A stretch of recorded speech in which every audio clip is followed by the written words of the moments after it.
সড়ক ও জনপথ বিভাগের উচ্ছেদ অভিযানের কারণে রংপুর ও রাজশাহী বিভাগের পেট্রোল পাম্পে ডাকা অনির্দিষ্টকালের ধর্মঘট প্রত্যাহার করেছে পেট্রোল পাম্প ওনার্স অ্যাসোসিয়েশন। দুপুরের পর তারা ধর্মঘট প্রত্যাহার করে নেয়। সড়ক ও জনপথ বিভাগ বলছে, পত্রিকায় গণবিজ্ঞপ্তি সহ মাইকিং করেই উচ্ছেদ করা হয়েছে। ধর্মঘটে চরম ভোগান্তিতে পড়েছেন উত্তরাঞ্চলের পরিবহন মালিক, শ্রমিক ও বাইক চালকরা। প্রতিনিধিদের পাঠানো তথ্য ও চিত্রে ডেস্ক প্রতিবেদন।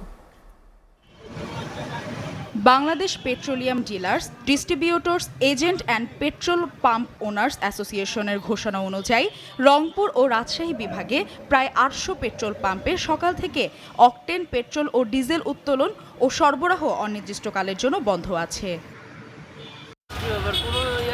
সড়ক ও জনপথ বিভাগের উচ্ছেদ অভিযানের প্রতিবাদে নওগাঁয় সকল পেট্রোল পাম্প বন্ধ ঘোষণা করেছে ব্যবসায়ীরা।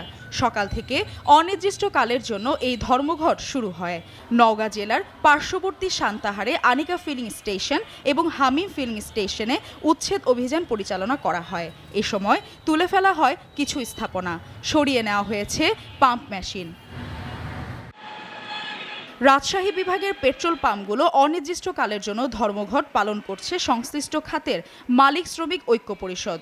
সকাল থেকে জ্বালানি তেল উত্তোলন ও বিপণন বন্ধ রেখেছে সংগঠনের মালিক ও শ্রমিকেরা। এতে জ্বালানি তেল না পাওয়ার কারণে যানবাহন চলাচল ব্যাহত হচ্ছে।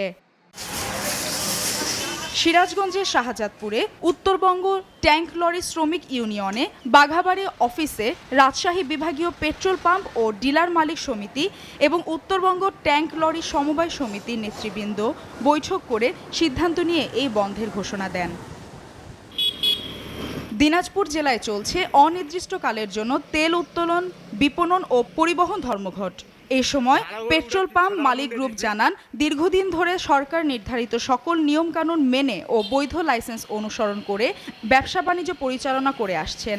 এদিকে তেলের দাম বৃদ্ধি ও পাম্পগুলো বন্ধ থাকায় পণ্য পরিবহন নিয়ে বিপাকে পড়েছে ব্যবসায়ীরা। নীলফামারীতে সব পেট্রোল পাম্প বন্ধ রেখে অনির্দিষ্টকালের ধর্মঘট পালন করছে মালিক শ্রমিক ঐক্য পরিষদ। সকাল থেকে জ্বালানি তেল উত্তোলন ও বিপণন বন্ধ রেখে ধর্মঘট পালন করছে মালিক শ্রমিকরা। ধর্মঘটে জ্বালানি তেল না পাওয়ায় চরম ভোগান্তিতে পড়েছেন যানবাহনের চালক ও সংশ্লিষ্টরা। এসিটিভি নিউজ ডেস্ক।